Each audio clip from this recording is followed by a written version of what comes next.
Good morning, Year 3. Here is Thursday's guided reading lesson. We are going to read pages 98 to 101 of the Firework Maker's Daughter text, and we are now starting chapter 7. The invited firework makers arrived the very next day together with all the other famous artists and performers. The Chinese Scout and Guide, Opera Company, Señor Gomez and his Filipino Mambo Orchestra, the Norwegian National Comedy Cowbell Players, and many others. They all disembarked on the SS Indescribable with their luggage and their instruments and their costumes and began to rehearse at once. The first firework maker was Dr. Puffin Flash from Heidelberg. He had invented a multi-stage rocket which exploded at the height of 2,000 feet into the shape of a gigantic Frankfurter sausage, while a huge instrument he'd invented played the Ride of the Valkyries. Herr Puffin Flash had gone to immense trouble to prepare something just as spectacular for the New Year festival, and he supervised the unloading of his enormous equipment with scrupulous care. The second visiting firework maker was Signor Scorcini from Naples. His family had been making fireworks for generations, and his speciality was noise. For this display he had invented a full-scale representation of a battle at sea, featuring the noisiest fireworks in the world, with King Neptune emerging from the water to see fair play and declare peace.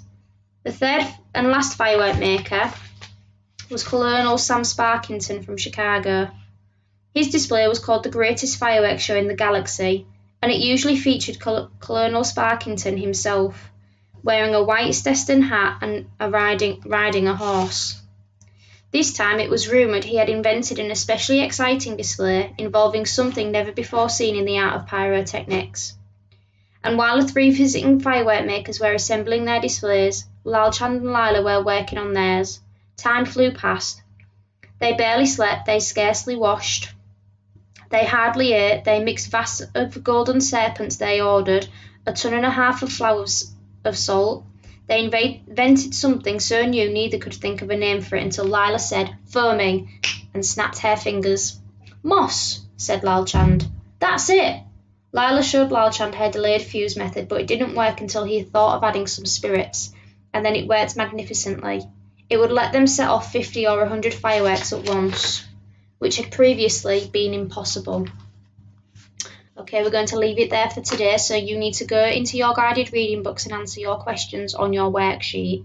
You've got your vocabulary to do first, so you can use a dictionary, the internet, or your own knowledge.